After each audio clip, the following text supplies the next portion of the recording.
നടിയെ ആക്രമിച്ച കേസിലെ കുറ്റവാളി മാർട്ടിനെതിരെ പുതിയ കേസെടുക്കും. അതിജീവിതയുടെ പേര് പറഞ്ഞ് അധിക്ഷേപിച്ച് വീഡിയോ പങ്കുവച്ചതിനാണ് പോലീസ് നടപടിക്കൊരുങ്ങുന്നത്. വീഡിയോ പങ്കുവച്ചവർക്കെതിരെയും കേസെടുക്കും. പരാതിക്കൊപ്പം 24 വീഡിയോ ലിങ്കുകൾ അതിജീവിത പോലീസിന് കൈമാറി. ഋഷിപാൽ വിവരങ്ങളുമായി. ഋഷിപാൽ, ഇപ്പോൾ മാർട്ടിനെതിരെ പുതിയൊരു കേസ് കൂടി വരികയാണ്. അതോടൊപ്പം തന്നെ ഈ വീഡിയോ പങ്കുവച്ചവർക്കെതിരെയും എന്താണ് വിശദാംശങ്ങൾ?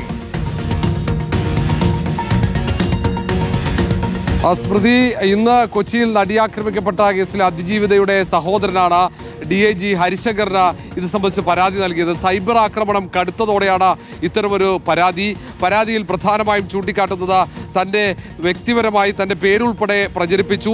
അതിനൊപ്പം തന്നെ തെറ്റായ വിവരങ്ങൾ വ്യാപകമായി സാമൂഹ്യ മാധ്യമത്തിൽ അധിക്ഷേപിക്കുന്ന തരത്തിൽ പ്രചാരണം നടത്തി. മാർട്ടിൻ പറഞ്ഞ കാര്യങ്ങൾ തെറ്റായ കാര്യങ്ങളാണ്, അത് പ്രചരിപ്പിക്കുന്നത് തനിക്ക് വ്യക്തി അധിക്ഷേപമാണ്.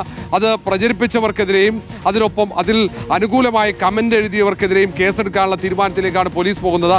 ഏതാണ്ട് 24ഓളം വീഡിയോ ലിങ്കുകൾ ഈ പരാതിക്കൊപ്പം കൈമാറിയിട്ടുണ്ട്. ഈ പരാതി DIG തൃശൂർ സിറ്റി പോലീസിന് കൈമാറിയിട്ടുണ്ട്. ഏറെ വൈകാതെ തന്നെ ഈ പരാതിയിൽ പോലീസ് കേസെടുത്ത് അന്വേഷണം തുടങ്ങും.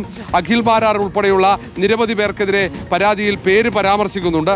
അഖിൽ മാരാർ, ശ്രീജിത്ത് പെരുമന അടക്കമുള്ളവരുടെ പേര് പരാമർശിക്കുന്നു എന്നാണ് നമുക്ക് പോലീസിൽ നിന്നും ലഭിക്കുന്ന വിവരം.